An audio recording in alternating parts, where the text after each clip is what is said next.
Então, bom dia. Não está acordado. Caramba, dia 1º de dezembro do ano da graça de 2020. Hoje comemoramos a restauração da independência portuguesa.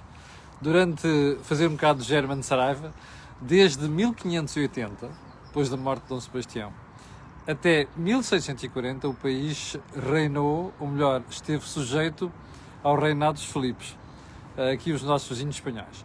Em 1640 alguém atirou ali o Miguel Vasconcelos da janela do Terreiro do Paço, lá de cima cá para baixo, e a partir daí a gente recuperou a independência. Bem feito este reparo, enquanto a malta se põe em direto, vamos então à edição de hoje. Às vezes dá uma sensação que nós não honramos aquilo que os antepassados fizeram por nós, mas enfim, nomeadamente este esforço de tornarmos independentes e poder fazer este país outra vez um exemplo, não é? Bom, isso fica conversa para outro dia. Então vamos lá ao programa de hoje. Como sabe, a Cor do Dinheiro não descansa, e não descansa nem nos feriados. E também, antes de começarmos isto, deixe-me só lembrar que este canal passou a ter uma parceria com a Prozis. E, portanto, como muitos espectadores me pediram, eu consegui que a Prozis arranjasse os cupons para a malta que vê a Cor do Dinheiro. E, portanto, quando quiserem fazer contas, é só irem lá e quando forem sair para o checkout, escrevem lá Camilo, fora as promoções especiais. E, portanto, têm descontos que mais ninguém tem. Então vamos ao programa de hoje e vamos começar pelo período de história do dia, como sempre, para lembrar um aspecto que eu não falei aqui ontem, que houve espectadores que me referiram. Então você não me fala naquele dissidente no PCP que no Congresso, pela primeira vez, quando o Comitê Central votou, bem, eu acho que o verbo não é bem votar, mas está bem, quando votou a eleição de secretário-geral, confirmando o camarada Jerónimo de Sousa, houve um dissidente. E a malta ficou toda excitada. Não sei quantos, pela primeira vez, um dissidente na votação para secretário-geral do PCP. Bom, eu tinha a dizer uma coisa. Não se excitem. Don't get excited, no sentido americano do termo. E porquê? Porque, meus amigos, nos tempos que correm, até é mau continuarmos a ter aquilo que acontecia antigamente, que era unanimidade de 100%, à la Coreia do Norte. Portanto, não se excitem muito com isso, porque eu não tenho a certeza que esse dissidente não tenha aparecido só para fazer aquela figura de que agora até no PCP há dissidências e, portanto, já passa a haver democracia. Adiante. Polónia e Hungria dizem que vão mesmo chumbar a bazuca da União Europeia para o plano o plano financeiro para a ajuda à recuperação das economias. E, inclusive, há uns rapazes lá em Varsóvia que até estão a tentar dar lições a Portugal, dizer, aquela história do não sei o quê, o mecanismo para respeito do Estado de Direito, um dia pode virar-se contra Portugal. Filhos, não é contra Portugal. Aquilo pode-se virar contra qualquer maluco que queira limitar a democracia, percebem ou não? Eu sei que a malta lá para o leste, de vez em quando, está muito habituada àquele regime soviético, não é? Que já desapareceu, embora se mantenha sob o regime do czar Putin. Mas quer dizer, democracia é democracia. Não venham dar lições de democracia à União Europeia, por favor. Aliás, se querem dar lições de democracia, deem ao lado, não é? À Rússia, não é para este lado. Bom, isto não vai ficar por aqui, você vai ver. Ponto seguinte. Portugal lá vai receber os 3 mil milhões de euros do SUR, não é? O que é que são os 3 mil milhões de euros? É um pacote que vai somar quase 5.900 milhões e que visa ajudar as empresas neste processo de layoff, ou seja, como dizia a Presidente da Comissão Europeia ontem, não despeçam as pessoas, isto é um problema momentâneo, já leva quase um ano, e portanto vocês aguentem a malta, porque quando a economia recuperar vão precisar das pessoas especializadas e elas estão lá. Só quero lembrar duas coisas. Primeiro, isto é um alívio muito grande para o Governo, está para aí sem massa para custear estas coisas, mas isto até teve direito a discurso da senhora von der Leyen. Não esqueçam de uma coisa, isto é um empréstimo, ok? Não são doações a fundo perdido, é um empréstimo e, portanto, nós vamos ter que pagar esse empréstimo mais tarde ou mais cedo. Ponto seguinte, a UTAU e as transferências para o novo banco. Ontem houve uma coisa que eu não referi aqui e depois fui ver ler a entrevista, porque não tinha lido a entrevista na totalidade, só uma parte, e depois fui lê-la. O Dr. Rui Nuno Baleiras, como eu te referi ontem, é o coordenador da UTAU, Unidade Técnica de Apoio Orçamental, que é um órgão que existe no Parlamento, um organismo que existe no Parlamento para ajudar os deputados a ver se percebem alguma coisa de finanças públicas. A maior parte deles não percebe porra nenhuma, desculpe-me a expressão, faz um trabalho super meritório. E o Dr. Rui Nuno Baleiras disse-me a certa altura assim, sobre o novo banco. É o que está escrito. Lamento. O que é que está escrito? Ele diz que o orçamento devia mesmo inscrever lá a verba de transferência para o novo banco e só depois da auditoria, se forem encontradas ilegalidades, a transferência pode ser questionada. Olha, eu, com um país mergulhado em eleitoralismo e populismo idiota, só posso bater palmas a isto. É mesmo assim. Não gostam? Malta do Bloco de Esquerda, que acordou agora, depois de o novo banco ter ido buscar 3 mil milhões de euros ao Fundo de Garantia, vão dar uma volta ao bilhar grande. Isto é eleitoralismo, isto é populismo. Não gostam? Vão ver o contrato que o Costa e o Centeno assinaram para a venda do novo banco e protestem com esses dois senhores. Não façam figuras destas. A gente assinou, vai ter de cumprir. Achamos que está errado, que andam a violar aquilo, vai a tribunal, percebe? Agora, não pode deixar de pagar. Isto é uma vergonha. Isto é do pior que eu já vi em Portugal. Sobretudo por parte da malta da extrema-esquerda. O Bloco de Esquerda e o PCP que andam agora a fazer figuras de que nós não dormimos com o PS, que não dormíamos quando o PS fez aquilo. Dormiam. Ponto seguinte. Hoje é um dia que não me quero chatear, está bem? É feriado, vamos ver se levamos isso com um ar um bocado light. Ontem os estudantes puderam estar abertos até às 15 horas. Deixa-me fazer-lhe uma pergunta. Você acha que fez alguma diferença? Vá lá perguntar à malta da restauração. Zero. Sabe porquê? Isto só mostra que aqueles rapazes que estão no governo não percebem porra nenhuma, desculpe-me a expressão, de economia. Porque nos dias é às 13, noutros dias é às 15. Sabe qual é a mensagem que isto passa para o pessoal? São os idiotas. A gente vai dizendo que faz uma cedência aqui, faz uma cedência ali, estes tipos não percebem nada disto. Sabe porquê que não percebem nada disto? Porque as pessoas são de hábitos, percebe? Eu, por exemplo, não sabia que os restaurantes onde podiam estar abertos até às 15 horas. Porquê? Porque é muita informação, muda hoje, é muita informação e muda todos os dias. Ora, não é assim que se fazem as coisas. Ou é 13 horas ou é 15 horas. Estar a fazer às 13 e às 15 que é para depois dizer ao pessoal, não, nós até cedemos aqui, fizemos uns jeitinhos ali. Pá, vão dar uma volta ao bilhar grande. Não percebem, se não sabem como é que funciona a economia, vão para a rua. Percebe? Faça uma pergunta a um governante. Quanto é que se paga de Segurança Social e IRS e vai ver se eles sabem. Não sabem nada, aliás, pergunto quanto é que se paga para andar de metro. Pode ser que eles percebam a mensagem. Então vamos à agenda de hoje e vamos começar pela EDP, Energias de Portugal, e pela saída de António Mexia e de Manso Neto. Eu já me pronunciei aqui o suficiente sobre isto, mas hoje vou voltar a falar no assunto. Primeiro, a saída de António Mexia era inevitável. E era um segredo mal guardado. Alguns dias, para não dizer mesmo semanas, já se comentava, em certos círculos em Lisboa, que António Mexia teria de sair. E teria de sair porquê? Porque o mandato termina agora. Não é? E que sentido é que fazia uma pessoa que está suspensa por decisão do juiz de exercer a função executiva, porque ele era CEO da empresa. Que sentido é que fazia manter-se nessa posição e ter um CEO interino que é Miguel Silva de Andrade? Mas, há muitos meses, a EDP é uma empresa cotada e a EDP é uma empresa que tem muitos investidores estrangeiros, nomeadamente fundos. Ora, estes investidores estrangeiros, mesmo aqueles que acreditam na inocência de António Mexia, e eu sinceramente acredito, e já hei de falar sobre isso mais tarde, ficavam incomodados por perceber que uma empresa com a dimensão da EDP, cotada em bolsa e com investidores estrangeiros, com ações nas mãos de dezenas de milhares de investidores, pudesse ter alguém da administração arguido, que é uma figura do direito português, não existe no direito anglo-saxónico, mas que é acusado de 4 crimes de corrupção. Por mais inocente que possa ser. Portanto, o problema aqui é que esta pressão de investidores já vinha de longe. Ora, quando Mexia e Manso Neto foram suspensos pelo juiz, Carlos Alexandre, essa pressão tornou-se insustentável. E, portanto, a saída de António Mexia era inevitável. Por muito injusta que possa ser. E é inevitável porque aqui a função principal de um gestor é proteger uma empresa, sobretudo quando a empresa está cotada em bolsa e quando é participada por dezenas de milhares de investidores. E, portanto, isto não se podia resolver de outra maneira. Mormente por outra razão, porque a justiça portuguesa não funciona. E eu vou-lhe lembrar aqui. Primeiro, eu já tive a oportunidade de falar sobre isto, mas vou recordar. A forma como este processo se desenrolou nos últimos meses foi vergonhoso.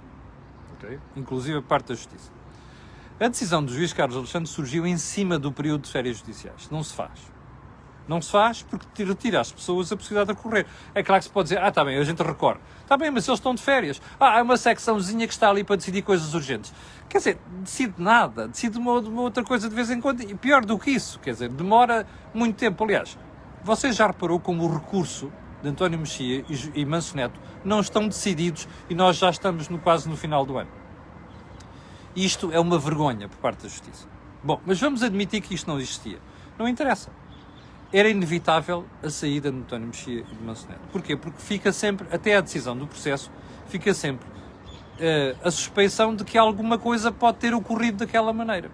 Eu, como lhe disse, pessoalmente estou convencido que não há ali situações de corrupção nenhuma. O Estado propiciou a engorda da EDP com contratos com o próprio Estado para poder vender bem, já lhe expliquei isto. O Estado engordou a galinha para a vender bem, depois queria os ovos de volta.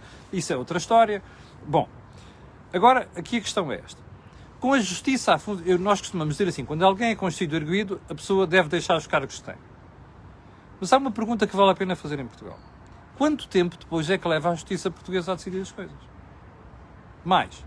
Imagine você que no fim deste processo todo, os tribunais descobrem ou decidem que António Mexia não existia motivos para condenar António Mexia e Manso Neto. O que é que acontece? Vão pedir uma indenização ao Estado. E o Estado vai pagar tudo aquilo que corresponde à destruição da carreira de duas pessoas. São estas as perguntas que ficam no ar. Percebe? E é isto que nós devemos pensar, porque justiça assim não é justiça. Bom, mas saúdo esta decisão, porque não era possível, nas atuais circunstâncias, manter António Mexia e Manso Neto como administradores, um como CEO e outro como presidente da EDP Renováveis. Substituição de António Mexia não é provavelmente, os jornais dizem provavelmente, não é provavelmente. De certeza, isto é um facto e eu vou-lhe garantir aqui. O próximo CEO da EDP chama-se Miguel Stilwell de Andrade.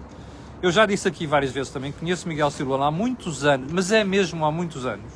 Praticamente desde o início de que ele foi para a EDP, ele está lá há quase há 20 anos. O Miguel tem uma vantagem muito grande sobre outros possíveis candidatos. Conhece a empresa muito bem. Chegou lá há quase 20 anos. É um tipo muito sensato. Já passou por vários setores da EDP. É uma pessoa sensata. É um tipo novo. É um tipo que conhece muito bem os dossiês. É um engenheiro. Eu gosto muito de engenheiros na gestão. E Miguel Stilwell tem uma vantagem, que é uma pessoa que sabe fazer consensos quando é preciso saber fazer consensos. E alguns nomes que eu vi apontados para a EDP não sabem fazer isso. Portanto, eu acho que a EDP fica muito bem entregue. E, para o final, só posso mesmo analisar esta matéria. Só posso mesmo desejar a António Mexia e a Manso Neto, são duas pessoas que eu conheço há muitos anos, as maiores felicidades neste processo, que não é um processo simples, e portanto, sobretudo se depois no fim de tudo isto chegar à conclusão que não havia razão para fazer aquilo que se fez. Bom, ponto seguinte, vamos regressar ao Orçamento de Estado, e vamos regressar ao Orçamento de Estado para analisar um comportamento lamentável do Sr. Ministro das Finanças. Só mais um ponto, sobre o novo banco, ainda bem que nós estamos num país como Portugal. Porque aquela tontice que o Ministro das Finanças disse de que a transferência dos 476 milhões de euros para o novo banco podia pôr em causa os depósitos de 1 milhão de portugueses, aquilo foi uma estupidez.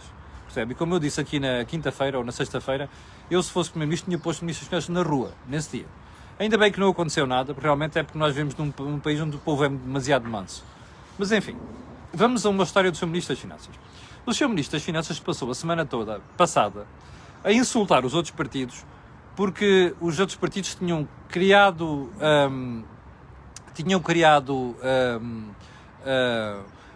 decisões e medidas que tinham custado um aumento da despesa, um disparo da despesa. Aliás, houve até decisões em que atribuíram ao PSD 700 milhões de crescimento de despesa por causa das propostas do PSD. Bom, eu na altura, não sei se recorda, mas disse-lhe aqui que era uma estupidez o Ministro das Finanças estar com estas tretas, porque ele tinha que explicar primeiro quanto é que tinha representado as cedências que ele fez à extrema-esquerda, nomeadamente ao PCP e ao Bloco de Esquerda, no orçamento. E tinha-lhe dito aqui que eram várias centenas de milhões de euros, recorda-se disso. Bom, eu estive a fazer umas contas com algumas pessoas que percebem daquilo e tiveram a ver as medidas. Sabe qual é a fatura? Espera aí, não, qual é a fatura das cedências do Governo à extrema-esquerda, ao PCP, nomeadamente? Sabe qual é? São mais de 500 milhões de euros. Limpinhos, entre 600 e 650 milhões de euros. Percebe? Diga-me uma coisa, qual é a credibilidade de um tipo destes para vir fazer as figuras que fez? Bom, mas adiante. Eu já uma vez aconselhei aqui, João Leão, eu não o conheço pessoalmente. Se tivesse conhecido pessoalmente, já tinha dito aquilo que disse a Mário Centeno, e inclusive outros ministros das Finanças. Este é o primeiro ministro das Finanças que eu não conheço pessoalmente em 30 e não sei quantos anos. Mas enfim, o João Leão está a cometer uma estupidez, que é envolver-se na batalha política da chicana. A chicana não é batalha política, é chicana política. E não sei quantos, este é isto, é aquilo, parece aqueles miúdos no recreio, está a perceber? Que em vez de terem sensatez, começam a insultar uns aos outros, a mandar umas piadas sobre aqueles e não sei das quantas. O Ministro das Finanças está a fazer isto. E está a entrar nesta discussão estúpida e rasteira da chicana política. Isto vai-lhe custar a credibilidade. Bom, onde é que isso se manifestou de forma mais clara? Primeiro esta história de que o PSD é que é culpado do disparo de despesa, não sei das quantas. Mas pior do que isso, na sexta-feira estava a ver a ser entrevistado no telejornal da RTP. Eu não falei disto na segunda-feira porque fui ver à boxe. Fui até reanalisar aquilo para não ser injusto para com João Leão. E o João Adelino Faria, a entrevistá-lo de forma absolutamente sóbria, corretíssima, excelente trabalho de jornalismo, de entrevista, a questionar o Ministro das Finanças a partir de uma certa altura, a dizer-lhe assim: Sr. Ministro, é capaz de me explicar quanto é que é o aumento da despesa por causa das cedências que fez à esquerda? E o Sr. Ministro das Finanças não respondia. Não sei quê, não sei... o PSD aqui, o PSD passou... Vai haver entrevista, a sério, vai haver entrevista. Aquele fulano passa mais de metade da entrevista a falar do PSD e a tirar as culpas para cima da extrema-direita. Não foi capaz de ser técnico e responder com critérios técnicos. Veio sempre com aquela... E quando o jornalista interrompia, está bem, a gente já ouviu isso, mas explique lá. Fugiu com o rabo à seringa. É preciso não ter vergonha na cara. Porque o Sr. Ministro sabe perfeitamente que aquilo que fez de cedências à extrema-esquerda custa um déficit de 4,3%. Sabe Deus que não vai ser pior, depende do que acontecer com a economia em 2021, que é uma coisa que nem sequer ele sabe. Aliás, o orçamento já está desatualizado logo no momento da votação. Bem, mas onde é que eu quero chegar? João Leão está a caminhar pelos piores caminhos de Mário Centeno. Eu sei que lhe deve dar imenso jeito fazer uns fretes a António Costa. Eu acho que lhe deve dar imenso jeito, ele deve gostar de ser ministro, não é? Para estar a aturar estas coisas, estar a fazer estas figuras. Mas é lamentável. Ele está na senda de Mário Centeno, está na senda de Teixeira dos Santos, está na senda de outros ministros das Finanças que, em vez de serem ministros das Finanças, andaram a fazer fretes. E, sobretudo, a fazer esta figura absolutamente lamentável. Bom, a gente vai ver, quando chegar a hora, o que é que isto lhe vai custar em termos de credibilidade. Bom, ponto seguinte. Você recorda-se, eu tinha dito que ia analisar a questão das vacinas mais tarde. E porquê é que eu disse? Ainda temos tempo hoje, estamos com 18 minutos, mas enfim. Você lembra-se da história de sexta-feira? A Direção-Geral de Saúde, num primeiro estudo, veio dizer que as vacinas que no grupo prioritário não deviam estar pessoas acima dos 75 anos. Foi o sururu, como eu tinha previsto aqui na sexta-feira. E foi o sururu que nós teve manifestação política. Houve duas pessoas com responsabilidades em Portugal que resolveram comentar isto. O primeiro foi o nosso querido António Costa. Então ouça o que é que disse António Costa, ok? Aliás, isto está no tweet de António Costa. Há critérios técnicos que nunca poderão ser aceitos pelos responsáveis políticos. Não é admissível desistir de proteger a vida em função da idade. As vidas não têm prazo de validade. Olha, já estou a vomitar, ok? Este é o primeiro vómito. Já vou explicar a seguir porque é que fiquei com vontade de vomitar. O segundo fulano que falou sobre isto dá pelo nome de Marcelo Rebelo de Sousa, também é o nosso Presidente da República. Então, diz assim: é de presumir que as pessoas responsáveis não tenham ideias tontas. E depois diz assim: não há plano nenhum aprovado, muito menos nos termos que têm vindo a ser anunciados e que são muito diferentes daquilo que se tem feito ou está a ser feito por toda a Europa. Vamos lá a isto. Diga-me uma coisa. Isto é demagogia pura ou não? E a rasca é da pior. Vamos fazer contas. Você acha mesmo que alguém em Portugal, com poder de decisão, técnico, médico, outra coisa qualquer, quer excluir maiores de 75 anos da vacina. Acha que em Portugal alguém de bom senso quer excluir algum português de poder ser vacinado? Não. Isto é uma estupidez. Aquilo não é uma ideia tonta. E eu vou explicar ao Sr. Presidente da República, e já agora há muita gente, inclusive a direita, que em vez de usar a cabeça veio para aqui perorar sobre o assunto nos últimos dias o seguinte. O problema da DGS e de qualquer comissão que faça estas coisas não é decidir eu não quero que aqueles gajos não sejam vacinados. Não é isso. A questão é, quando você tem escassez de vacinas que ainda não começaram a ser produzidas sequer, e que não vão estar disponíveis ao mesmo tempo para toda a gente, e que você não vai conseguir vacinar toda a gente ao mesmo tempo e de uma vez, o que é que você faz? Escolhe. Diz assim, quem são os gajos de maior risco? Quem são as pessoas que, por estarem a lidar com isto no dia-a-dia, precisam de estar protegidas? Percebe? Vai percorrendo estas perguntas. E, portanto, ao percorrer estas perguntas, vai chegar à conclusão que, no início, como não vai haver vacinas para todos e não vai ser possível vacinar todos ao mesmo tempo, nós temos de estabelecer prioridades. É das pessoas 35 para cima? Não sei. Nós não somos técnicos. Agora, o que é mau em Portugal é começarmos com esta demagogia porca, que não tem outro termo, está a perceber? Ainda para mais, patrocinada pelas duas pessoas que representam o Estado, fora o Presidente da Assembleia da República, não é? Que é o Presidente da República e o Primeiro-Ministro. Isto não se faz. Isto é chamar parvos, lançar um anátema sobre pessoas com critérios técnicos que sabem o que estão a fazer. Você dirá, e como eu já disse sexta-feira também, bom, mas nisto não pode haver só critérios técnicos. Claro que não. Mas é preciso ter uma discussão serena, não é com o Sr. Presidente da República chamar tontos. Tonto é ele, percebe? Tonto é o Presidente da República. Não há outra forma de dizer isto. Está a ver? Isto é o pior debate que nós podíamos ter em Portugal. Eu já tinha intuído isto sexta-feira, remember? Já tinha falado disto aqui. Portanto, eu não estou nada surpreendido. Já agora mais uma tontice. Isto sim é uma tontice. Gostava de ouvir o Sr. Primeiro-Ministro e o Presidente da República falarem sobre isto. Eu ouvi a Sra. Ministra da Saúde, quando esteve a responder à questão da vacinação, perguntaram assim, quem é que vai vacinar? São as farmácias? Não. As farmácias vão estar fora do circuito numa primeira fase. A sério? Quem é que vai vacinar centros de saúde? What the fuck? Você acha mesmo que os centros de saúde, com o nível de desorganização que graça por ali neste momento, devem ser o exclusivo da vacinação? Prevejo que isto vai correr muito mal. Aliás, acho lamentável que o Governo não coloque sequer a hipótese de pôr as farmácias no circuito de vacinação. Porque as farmácias fazem um trabalho notável e têm feito um trabalho notável com outras vacinações. Portanto, não faz sentido nenhum fazerem isto, percebe? Porque isto é uma coisa urgente. Quando começar a necessidade de vacinação, é uma coisa urgente. Há uma farmácia em qualquer sítio e as pessoas são mais do que competentes para fazer isto. Absolutamente lamentável. Bom, chegamos ao final do programa de hoje. Estamos com 5.400 pessoas num feriado, o que é bastante bom. Divirta-se. Olha, e não leva a sério muito a sério esta gentinha com esta história de exageros nos confinamentos, ok? Não estou a dizer para as pessoas violarem nada, mas com critério. Por exemplo, eu saio à rua para andar e vejo tudo deserto. Não faz sentido nenhum, é uma estupidez, está bem? Não exagero, neste sentido. Bom, ficamos por aqui. Já sabe que amanhã às 8 da manhã vai haver a Cor do Dinheiro. E já sabe que hoje, às 18 horas, eu, o Jorge Marrão e o Joaquim Aguiar vamos analisar a semana política e económica. Já sabe que aqui na Cor do Dinheiro não há feriados. Olha, quero agradecer às 5.400 pessoas e lembrar-lhes que aquilo que lembro sempre, que é pedir para colocarem um gosto e fazer partida nas redes sociais, também já sabe porquê. Aquilo que houve aqui, não houve em mais sítio nenhum. Obrigado, com licença, e até logo às 18 horas.